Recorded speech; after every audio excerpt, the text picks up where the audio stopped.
Hello, welcome everybody. This is Dr. Terrence Duncan, and I'm with Carmel Brown. And today we're going to discuss our webinar, Applying Emotional Regulation and Emotional Intelligence Strategies for Organizational Development. And this is part of our Mahogany Thoughts series for employers and organizations that are looking to improve their employee engagement, empowerment, as well as providing different strategies to benefit the organization as a whole. I just want to introduce Carmel and myself.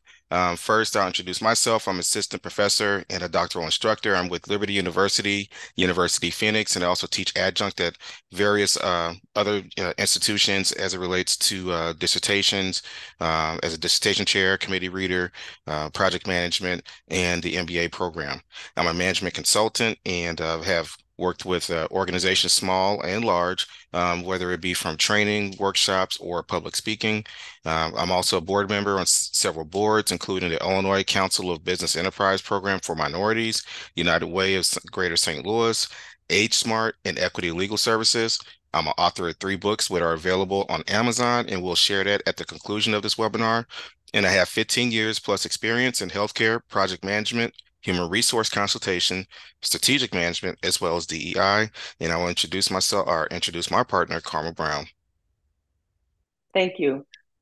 Hello, my name is Carmel Brown. I am a licensed therapist and I am a board member of the Small Business Development Center at SIUE and a member of the auxiliary board for the United Way. In addition, I am a chapter president for the Illinois Counseling Association and a member of their governing council and their executive committee. So I get to represent a lot of local and statewide counselors, so it's really great to be a leader in my field, in my industry of work. In addition, I have more than 20 years of experience in the health and wellness industry, and I do a lot of speaking engagements and workshops and webinars for corporate America on workplace wellness. I've been able to present workshops and webinars for entities such as the Centers for Disease Control, the Environmental Protection Agency, AMRIN, and of course the Illinois Counseling Association and many other corporate entities. So glad to be here today to talk about emotional regulation and emotional intelligence. Awesome. And so we just want to cover our key learning objectives. And you may recall from the previous webinar, we will try to include learning objectives that members of the audience can take away, whether you're watching this live or you're watching this recording later on down the line. And these 3 key learning objectives include the first, that we're going to identify the benefits of emotional intelligence. The second, we're going to define emotional regulation. And the third, we're going to identify dysregulation and implement strategies for increased performance. So we want to look at how we quantify emotional intelligence and organizational culture, just to provide a framework for the remainder of our particular webinar. And some of the research based from the Niagara Institute noted that employees with high emotional intelligence are 4 times less likely to leave their job, meaning that turnover is going to decrease and that you're going to have more employee satisfaction. 22% of leaders are found to have strong emotional intelligence. And so their reasoning, their deduction, the way that they interact with others, and their ability to become intuitive to problems within the organization are very beneficial for productivity, growth, and engagement. And fewer than 20% of companies qualify as emotionally intelligent. And so as you see, this is a topic that's definitely needed, and it will be a topic to continue to not only be researched, but you will see more discussions. And so we want to get ahead of those trends, as they continue to pick up. Hussein et al. Had noted the importance of understanding emotional intelligence and emotional regulation.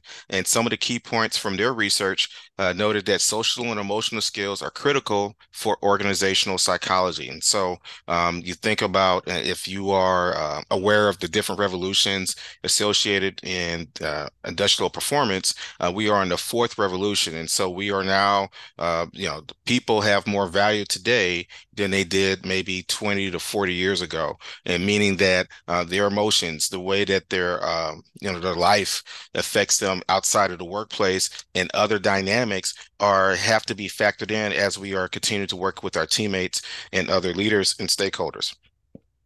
The article also noted that managing individual and other emotions is important for emotional intelligence development. And finally, intrinsic and extrinsic emotional satisfaction can be achieved through emotional intelligence and emotional regulations. And as noted earlier, our webinar will cover those topics a little bit more in depth.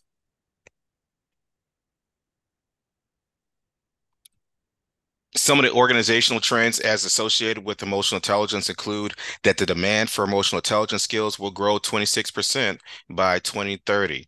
Most in-demand skills and training will increase, projected as up to 2025. So again, doing this webinar in July of 2023 is very critical because of the fact that as you will look at this, you will see how much more additional research, how much more contribution, and how much more you'll see trainers or consultants they are focused on this particular area as they're trying to look at ways to perform or for organizations to perform at a high functional level.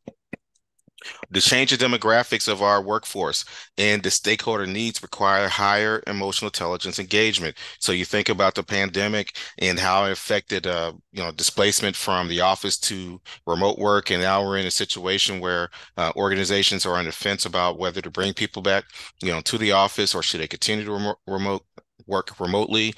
Should it be a hybrid combination? Because as we see post-pandemic, childcare needs are one of the biggest challenges for some of our employees to be able to make it to work. Distance and commuting. A lot of people have left their original location during the pandemic and relocated. And now, since these organizations have opened up for business and asking people to come back, you have folks that are probably staying on the other side of the country. They're still able to do their job. So is it really necessary for them to try to bring them back? These are some of the questions that organizations have to ask themselves strategically moving forward. And another thing to note, whether you are a small or large business, emotional intelligence is important. We often look at the Fortune 500 companies as the leaders in different trends. And we note in this particular slide that 75% of Fortune 500 companies use various EI training approaches. And so, in other words, if you're not looking at this as a component of your strategic plan and part of your training strategy, it is very beneficial to do so because our top performing organizations, well over 350 of them, are using this to help boost the performance and connectivity to their team. As we look at the performance of high functional organizations, we note that individuals with high emotional intelligence earn $29,000 more than their particular counterparts. 75% of managers will also use emotional intelligence to assess promotions, change management processes, and salary increases. And I want to stick on that particular point because it goes more than just looking at the performance appraisal or the performance evaluation, where we're looking at the linear aspects of how somebody's performing. What other factors should be taken in consideration that's a little bit more abstract in evaluating as to whether or not to give somebody a bonus, or do they meet these commissions? Should we promote this individual? Or how does it affect the organization as a whole as it comes to productivity and working within their particular system? Higher productivity, less absenteeism, and improved employee engagement are byproducts of organizations who are performing at a high level utilizing emotional intelligence. And finally, high functioning organizations invest as part of their professional development plan, training, coaching, and resources relative to emotional intelligence strategies.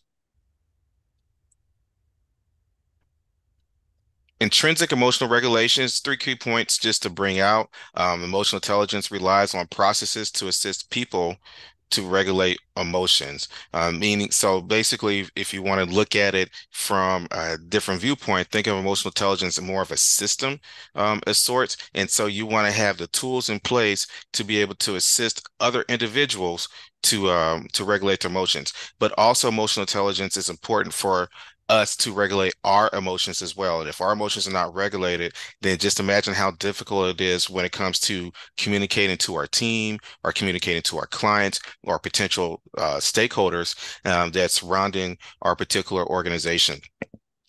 And within emotional regulation, it's the processes that people use. And so, as we look into that, what processes do people use to try to, deal with some of their emotions. So if they ran into a negative situation at the workplace, or maybe something outside the workplace affected them wholly, then how they're going to be able to deal with that and be able to maintain their job or perform their level at the high or perform their jobs at the highest level. And so understanding the processes that are necessary to try to regulate the emotions is very important as well. And finally, emotional intelligence is a set of personal characteristics. With extrinsic emotional regulation, it involves where individual who regulates other individual emotions is known as a regulator. So if I was in corporate America and I had a team of 50, I would be the regulator of other people's emotions. And that, well, not so much as overlording, but so much of being intuitive as to what's going on with the team and how to interact with the team differently. If you think about Myers-Briggs and some of the other personality typology tests, we notice that different people come in with different motivational factors. They might come in with different interpersonal characteristics, the things of that nature. And then, so us being as a leader, we have to be very acutely aware of what these different skill sets and different emotions that our team brings to the table. And it is our responsibility to make sure that we maintain a positive connection with them to help regulate their emotions and to be able to achieve our goals and objectives. The recipient of those particular individuals are known as the target. And so even though the target is could be have a different sets of connotations in the aspects of extrinsic emotional regulation, the 50 people back in that organization, they will be known as targets. And so as a regulator, I'm working with the targets, especially those who may not be performing at a high level, who may have certain internal or external challenges, to be able to connect with them so we can be able to get the best value out of that particular individual. Additionally, there are different processes to influence emotional regulation. And so the research that I provided by Zhao et al. 2022 in their journal research, they provided 8, but I listed 5 of them, including humor, distraction, direct action, reappraisal, and receptive listening.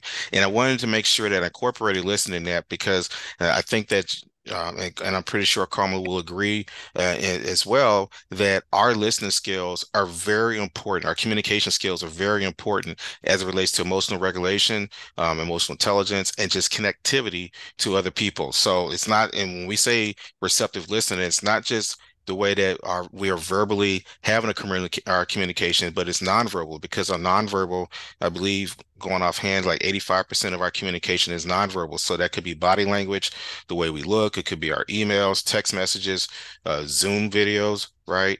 Those are areas that we have to make sure that we're not being overreactive or missing key details relative to listening.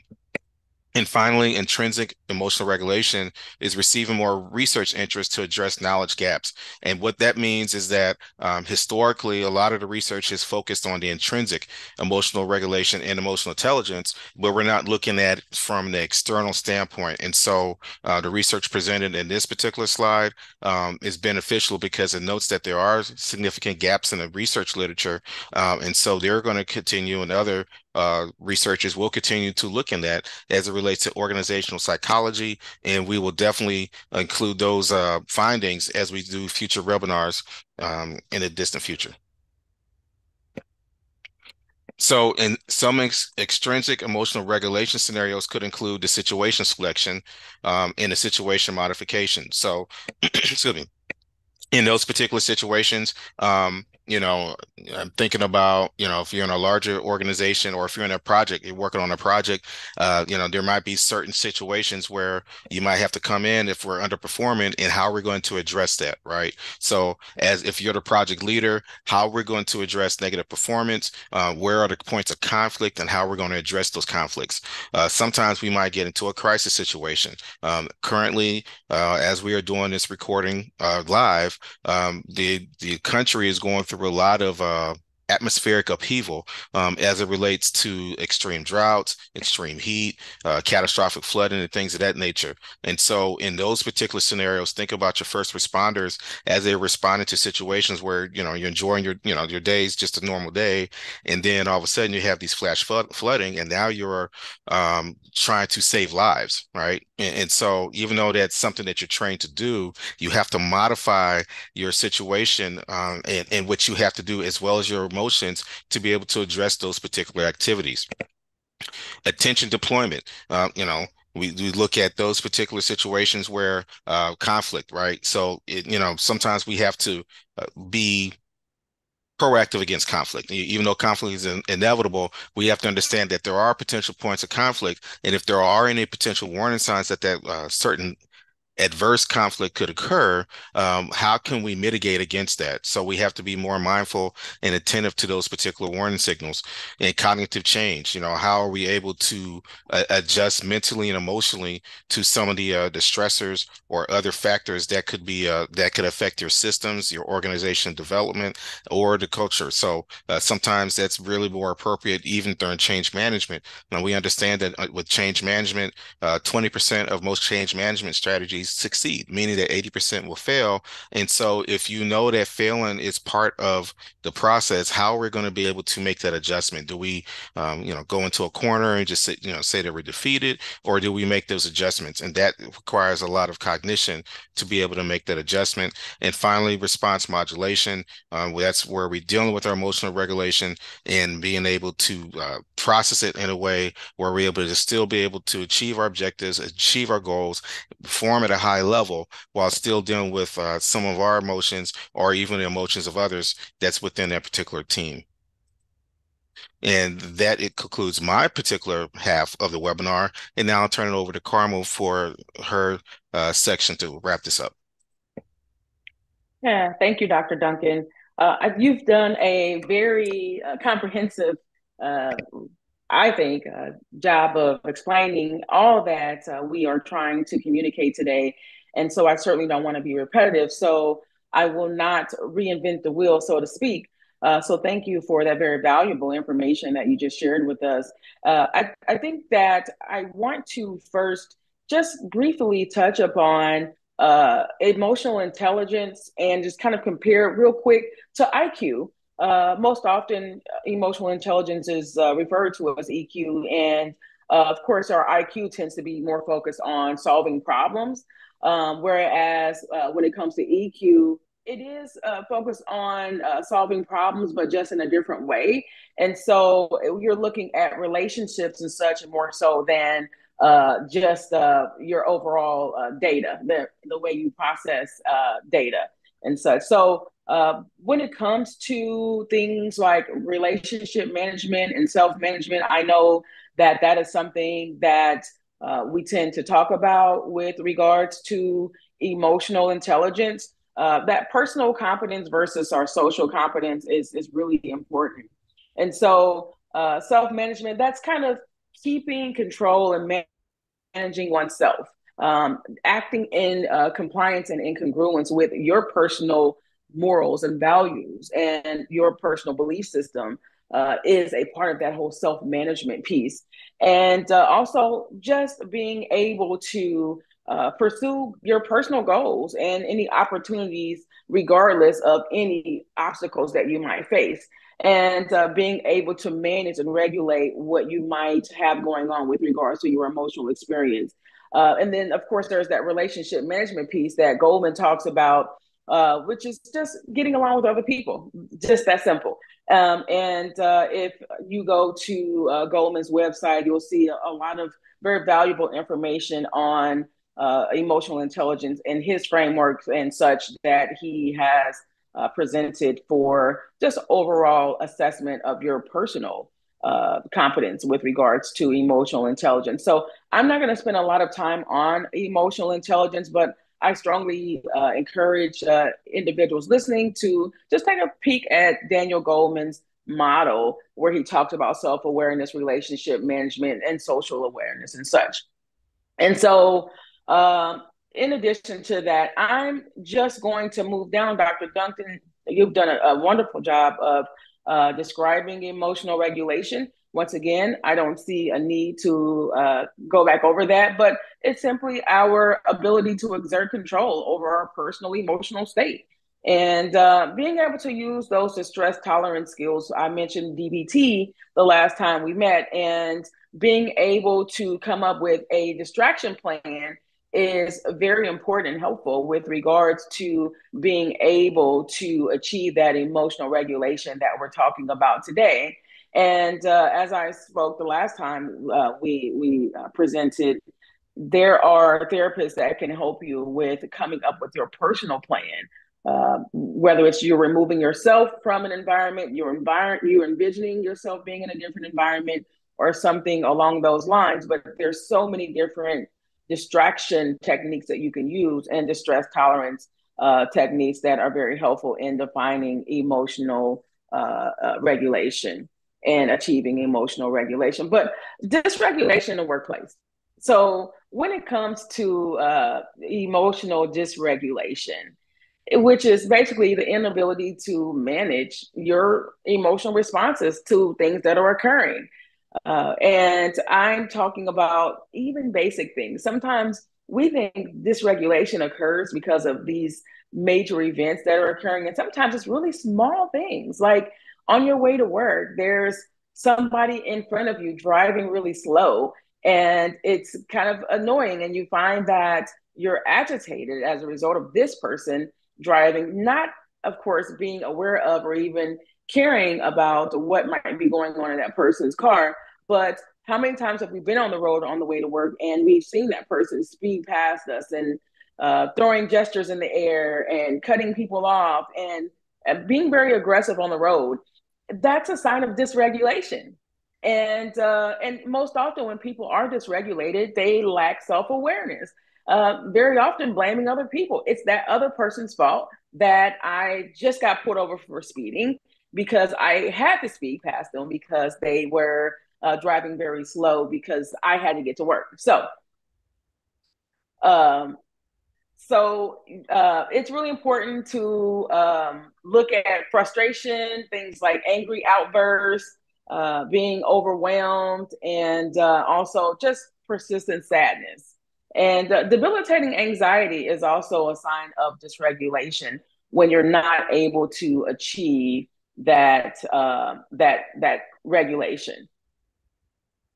So, Dr. Duncan, I'm down on the signs of dysregulation slide. I know that I'm just kind of plowing ahead and you are managing those slides. So, just to let you know. All right. And so extreme perfectionism is also something that can be a sign of dysregulation. And with that extreme perfectionism, very often you might see people engaging in some obsessive compulsive type of behaviors, which would be a sign of dysregulation as well. And things like substance abuse, that those are signs of dysregulation. Most often, I know just recently, our Illinois Counseling Association, we published a podcast episode on substance use and misuse. And we had some experts on there that talked about what that might entail. And the truth is, substance abuse isn't typically the problem. It's usually a symptom of the problem. And it's usually someone trying to regulate with regards to something external.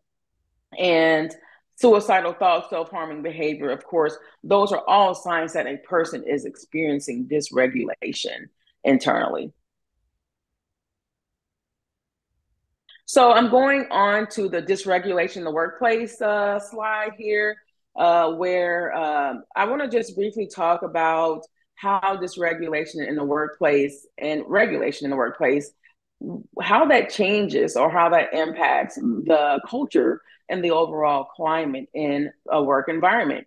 And so when employees, and including the supervisors and managers, are regulated, they are self-aware, they're doing their personal work, the work environment is much more predictable. Your employees will come into the office in the mornings and they won't have to walk on eggshells and kind of tiptoe around and be unsure about what they are going to encounter throughout their workday. They're going to more likely come into work not dreading or being in fear of what's going to happen. And so they feel safer. That's really what it comes down to. They feel safer at work.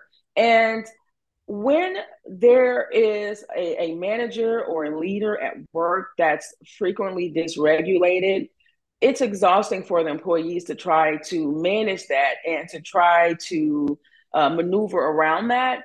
And so it does result in exhaustion and very often burnout, unfortunately, for the employees.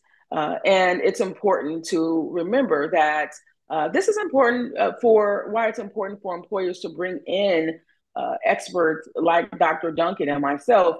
This is why I go into a lot of companies and corporations to talk about things like this and to make sure that employers understand that there are things that they can do, things that they can put in place, information that they can share and expertise and help their employees to learn tools that can help prevent the likelihood of this burnout that we're referring to, and for the employees to feel safe. And communication is going to be certainly improved as a result of emotional regulation being something that's talked about, something that's practiced and achieved amongst the employees and the employer. But once again, that overall workplace culture and morale is going to be better as a result of this. And people are going to be more likely to attend the workplace functions and events, that office potluck that you're having or the holiday party, because they feel safer being around their employees. And so I want to talk just a little bit about just the internal locus of control, because I'm going to talk real quick first before I get to that, just about some of the common triggers for dysregulation at work. So I'm going to move down to that, Dr. Duncan, our common triggers for dysregulation at work. Like I mentioned earlier, traffic, something that simple, can result in a person being dysregulated. That is the absolute truth. And most of us probably can say that we've been there at some point or another. And something that I strongly encourage a person to do, being in the car, having some meditation music in the car. Apple Music or other platforms, they have various meditation playlists, YouTube as well, but something that's going to help you to relax, or listening to your favorite podcast and listening to something in your car so that you're at a lower risk of being dysregulated by what someone else may or may not be doing in their car. And I want to go down to critiquing our work. Critiquing our work is something that is required by our employees or employers. They are required to complete performance evaluations. That is a part of what is required. And very often, we struggle with identifying and challenging any negative thoughts that we might have as a result of the critiquing that comes with that performance evaluation. And sometimes we can become dysregulated as a result of our emotional response to the information that's presented on that particular performance evaluation. So it's important that we are asking ourselves whether or not our employer, our boss, our supervisor, manager, whatever you refer to them as in your place of employment, are they actually putting us down or demeaning us, or are they trying to help you become a better employee?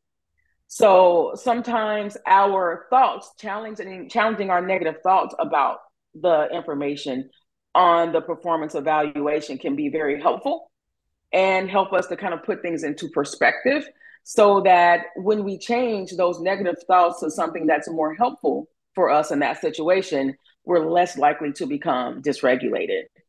And I want to just briefly talk about deadlines. You know, we all deal with deadlines in the workplace. That is a thing. It's unfortunately, things have to be done within a timely fashion. And so it's important that you get some systems in place to help you to manage your personal and professional deadlines, making sure that your personal calendar and what you have going on at home with regards to activities and soccer practice and band practice and such, that those things add up and match what you have going on at work, your deadlines with regards to your projects and tasks that are required of you on the job. So achieving that work-life balance and making sure that there's some congruence there and things are in sync is something that's going to help a person to be less likely to become dysregulated as a result of deadlines that they may have at work. And then tech issues, those are things that we can't control. It's important for us to look at and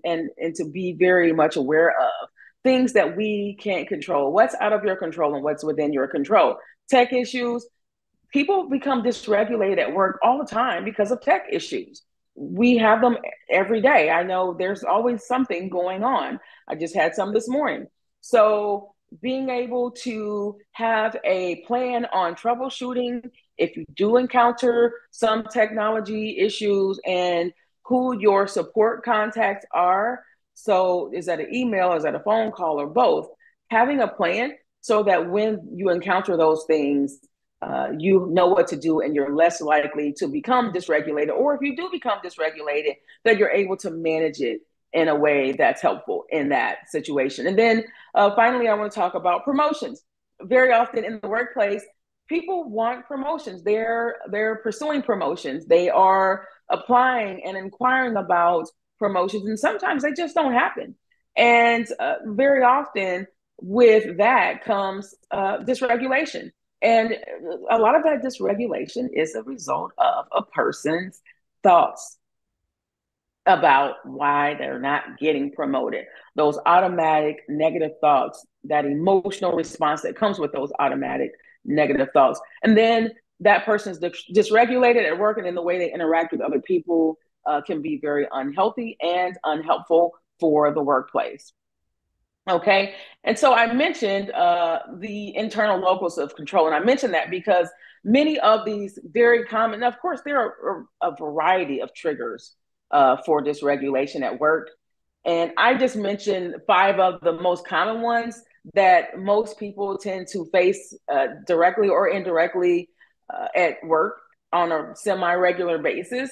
And most of these things that I put here, actually all of them, are things that you can't control, but they can result in dysregulation and not being able to function in the workplace. And so that internal locus of control is when something goes wrong. You know, it's kind of natural for us to want to blame other people. And like I said about the person, blaming the person that's driving slow for them getting a speeding ticket. And it's important for us to look at why we have the tendency to not want to take accountability and what that might look like taking accountability. So people who have that internal locus of control, they believe that the outcomes of whatever their actions are results of their own abilities. So it's important to remember that that internal locus of control means that you believe that your efforts, that your work, that your behavior will lead to some positive outcomes, that you have some control over what happens in your life and what happens throughout your day. And so you assume personal responsibility, and you tend to assume or take that influence, meaning effort, over what happens in your daily life. You understand with that internal locus of control that there's going to be unpredictable circumstances and situations that occur throughout your day.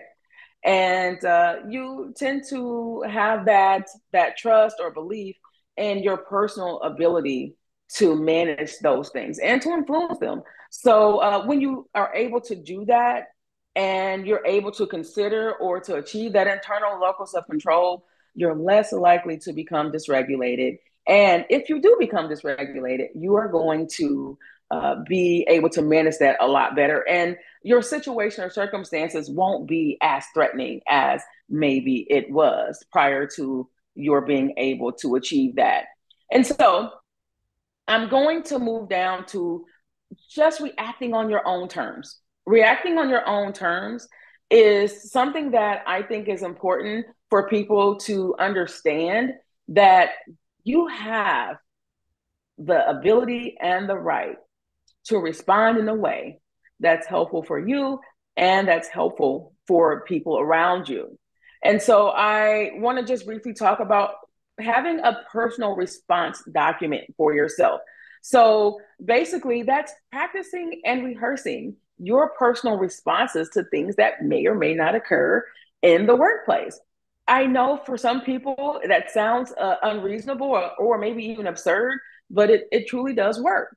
Being able to say that, okay, so the last time my boss raised his or her voice, I responded in a way that wasn't helpful for the relationship or the environment.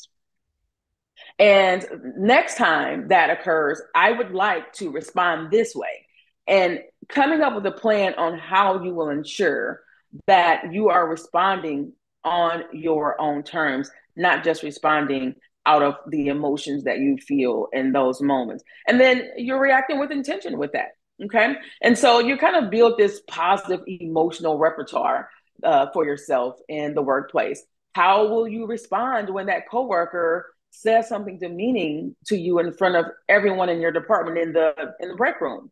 Last time you weren't happy with your emotional response or your behavioral response, but you're making sure that moving forward, you're going to be in control of your personal responses to such treatment and or behavior. Okay. And so my final thoughts are just a couple of tips here that I'd like to just mention.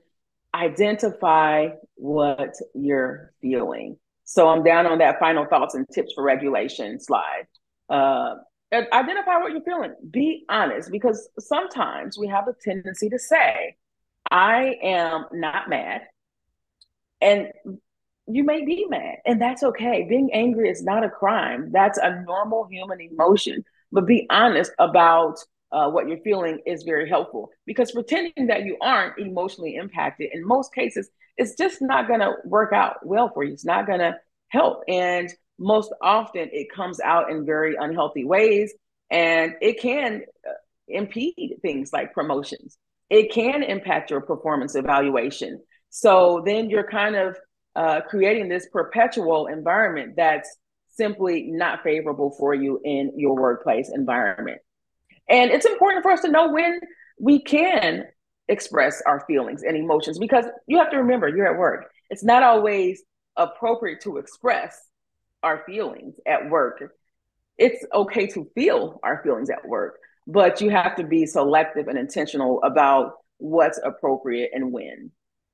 And one of the things that is really difficult for people to do is to be honest about how this regulation impacts their life. How has that impeded your ability to progress with regards to your professional career in the past?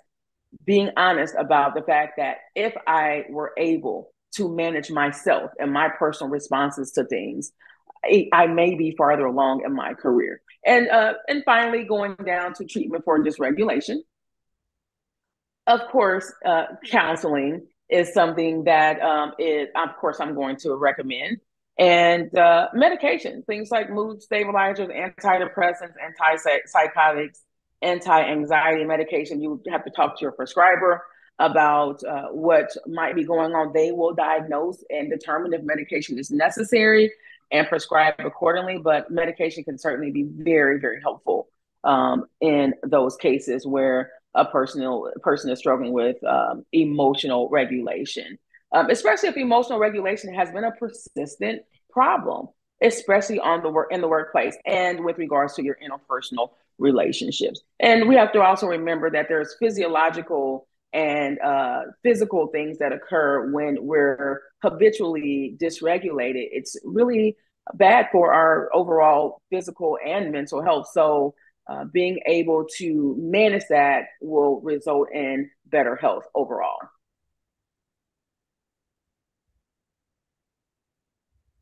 And I'm going to turn it back over to you, Dr. Duncan.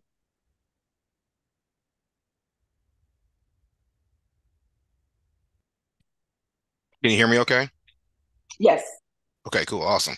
All right. So thank you again for the information, Carmel. And as stated before, the intent of these webinars is to ensure that we are providing different insight that can optimize your performance, whether you're a small organization, a mid-sized organization, or a larger organization by combining everything from an academic, from a professional, and a clinical perspectives to maximize the performance within your organization. And so as we are wrapping up, I just wanted to highlight the books as noted as we had published. The first book is Your Exhilarating Life, Creating Family and Career Prosperity. Carmel had wrote that, I believe it was like in 2018 or 2020, correct? That was the revised, yes.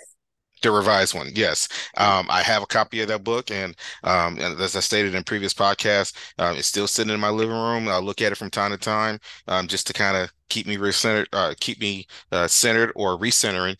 She has some valuable nuggets in there, dealing with different situations and scenarios, and how to use it to activate your life, from everything from a professional, from family to just personal relationships, or even just yourself in general. And it's a very unique insight, a very recommended read.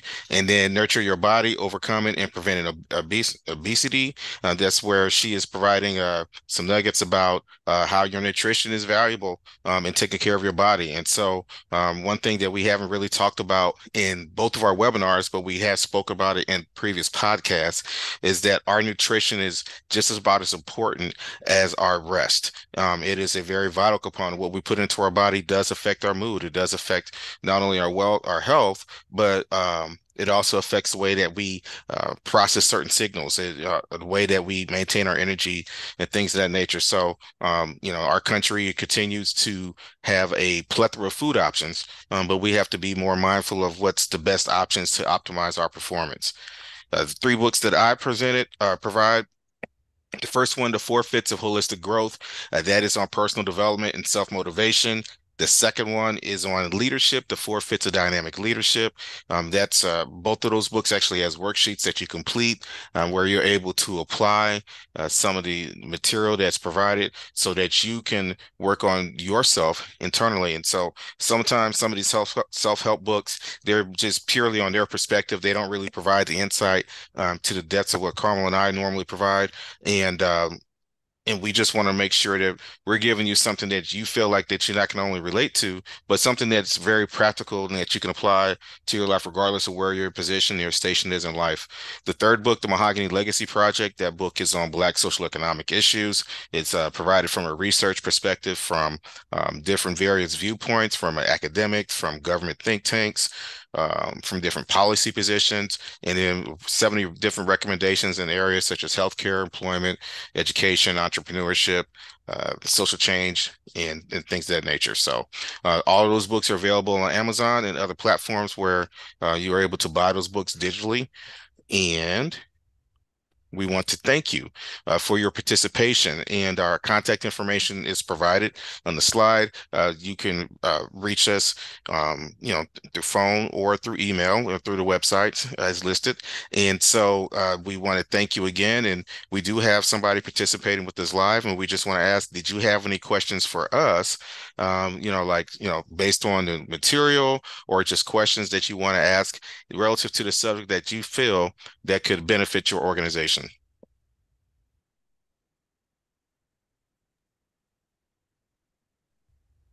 Hello, Dr. Duncan. I did post the question in the chat. First wanted to say thank you both very much for this webinar. It's been very informative. And as a person who loves to be a strong advocate, especially a person that people express their personal problems to, this has been very helpful. But do you have any specific strategies to help peer, coworker, or other adults to come out of a strong emotion if they are having one, either at work or anywhere really, so that they can really start to think through the current problem that triggered that strong emotion? Yes. So with therapy, cognitive behavioral therapy, and DBT, dialectical behavioral therapy, are very helpful.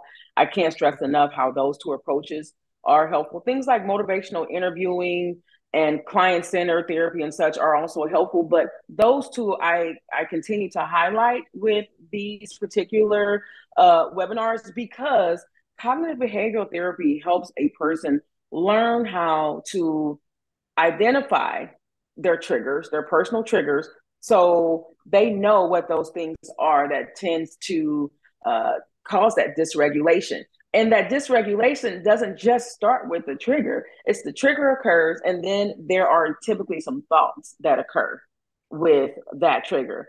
And whatever it is that you're thinking about, that thing that occurred, that activating event or trigger, that's usually what results in that dysregulation. So getting people to learn how to identify their personal triggers, their personal warning signs, automatic negative thoughts, that's very helpful in helping them to learn how to regain control of their emotions and their emotional responses, and most importantly, their behavioral responses, because those behavioral responses are directly related to what they're experiencing emotionally. And those emotions are directly related to what they're thinking about, that activating event or that trigger. And so I strongly encourage employers to ensure that their employees are utilizing those EAP services that they have available. I see a lot of clients for EAP through their employer. So yeah, and it's a process. It doesn't happen overnight. People have to actually learn how to do this challenging of negative thoughts on a regular basis, and it takes time. And then with DBT, you learn those distress tolerance skills that I referred to, learning how to distract yourself, learning how to remove your thoughts from that negative thing to something else. And also changing your perspective about, once again, what you can control and what you can't is really important. Acceptance. Dialectical behavioral therapy focuses a lot on rational acceptance. I mean, it's radical acceptance, rather. So just radically accepting your circumstances for what they are, rather than getting upset about what you would like for them to be or what you think they should be. So acceptance is very powerful. But once again, they will have to practice these things. And I always tell people at work, don't try to be their therapist, because then you kind of get pulled into that, and it's exhausting. And just to, just a comment, actually really piggyback, that last comment right there is very powerful. Don't try to be the therapist. You know, as as we're at work, and especially when we're in a position of management, we also have to incorporate leadership, and part of the leadership is recognizing where our lanes are.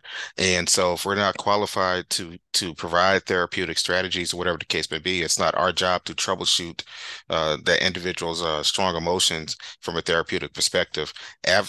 I'm an advocate for mental health services. I understand how powerful it is, especially with the research showing that you're having a lot of mental health instability, right? That's happening across the country, and it carries into work. The reality is a lot of people don't have an on-off switch, right? So I mean, we, joked around right before he came on board. I had an on-off switch. I was enjoying my breakfast, get serious, and then, for those who know me, I like taking a nap. So I always like to throw it in there. I'm gonna take a nap later today. But it's game time right now. Not everybody has that ability to switch like that. And so I encourage organizations to have an EAP program. I believe your organization is large enough to incorporate that. I would advocate for that, and just have regular reminders for that and stuff, because I know that people to talk about mental health in the workplace is kind of challenging, kind of daunting, and it's very uncomfortable. But you can, indirectly nudge people into that direction by reminding them that we do have EAP services, reminding them of what benefits are available throughout the calendar year rather than through benefits administration. The second thing is that if we know what the root of that particular cause is, if it's work performance related, try to carve out times to work with that employee so that way that they don't become it doesn't become a disruption to other people involved, right? Because then you have to also think about other people's mental health capacity as well. So for what Carmel is saying about for that particular individual, yes, you want to try to encourage somebody to do that, but you also have to keep in mind too that if we continue to avoid the behavior or negative behavior or withdraw from the behavior, we allow the behavior to permeate and affect others as far as it relates to productivity. The final point to comment to add in addition what Carmel has said, legally we cannot play around with mental health and things of that nature and stuff because you could open yourself up to potential lawsuits, right? From anything from discrimination, hostile work environment. Those things are persistent, just as something as subtle as saying you need to go see a therapist, or there's something wrong with you, or whatever the case may be. And that person has a documented medical issue, and you are reacting to the person in a negative fashion. And I'm not just saying you, Kim, I'm just speaking in general, then you could be in violation of somebody's ADA, right? Because you're saying that you wasn't being mindful or accommodating to that person's medical restrictions, even though they don't have to necessarily disclose certain aspects of it. Excuse me. And so you just want to basically treat them the same as everybody else, but try to help them get the resources that they need. And then also try to have those private conversations. Now, if the person becomes, dangerous or violent, then, you should use your escalation procedures as necessary involving security or making sure that you have another individual sitting with you and that other individual.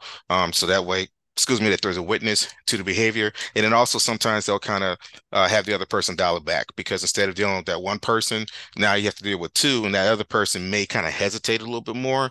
And I bring that from experience from some of the administrative actions I had to do when I was working in corporate America and stuff. There was just certain conversations that you had to have more than one person in the room with you. So without really going into too much the specifics from based on your question, those are just some of the combination of recommendations that we would provide.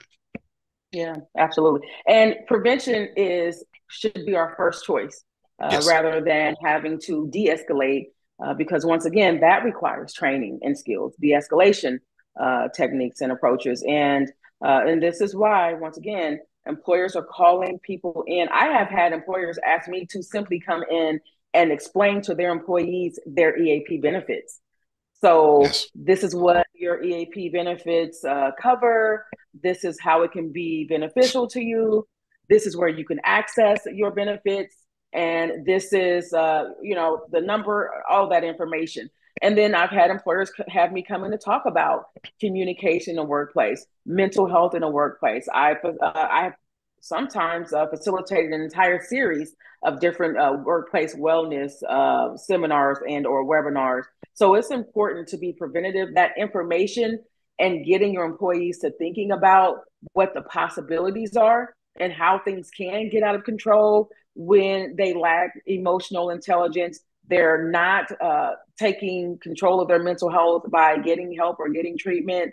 And there's that ongoing dysregulation. When they see what the potential risks are, they're more likely to engage in whatever help they need to get.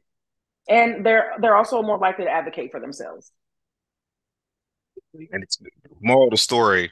Services like this, these type of conversations are very necessary, which is the reason why that we have took the initiative to hold these webinars in a very proactive manner, because we understand and we've heard these situations from both of our perspectives. And I think that, increasing awareness and training in these areas are very necessary. So the topic for next month is to be determined, but it will still continue about performance development, organizational performance, and how to optimize leadership skills for us to be able to get our team to work at the highest level possible while still being able to be sensitive and cognitive to their needs. Thank you both very much. I really appreciate that. And as a person who self-identifies as being the helper, I always want to help. I'm a fixer. It is very encouraging to be reminded to not try to be the therapist. It took me a long time to learn that myself. So thank you for the encouragement on that front. And thank you again for hosting this webinar.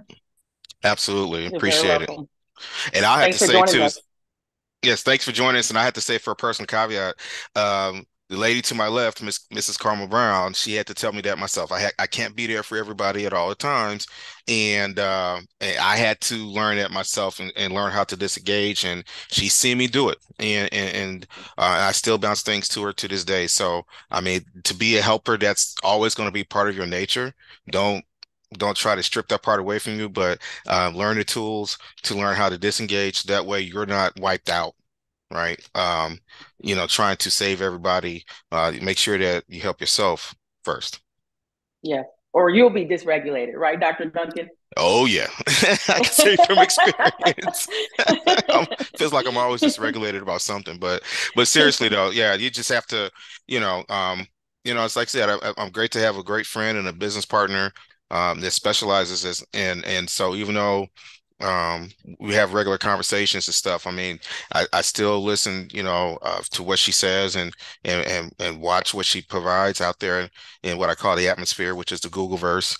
And that's really been helpful. And even her books have been very helpful as well too. So we're not just saying it just for because we read the research or whatever the case may be. Like we actually, practice it in our profession and even in our personal lives as well. So thank you again for participating. Thank you everybody for participating in this particular webinar and watching it, whether it be next week or years down the line. We'll continue to develop and provide great content. And if you are looking for coaching or consulting services, we are more than welcome to come out to your organization or do virtual training as necessary. We understand that this is a need, and so we want to take it out at a practitioner standpoint and be able to apply it in your professional workplace. So thank you again, everybody. God bless and have a great rest of the week.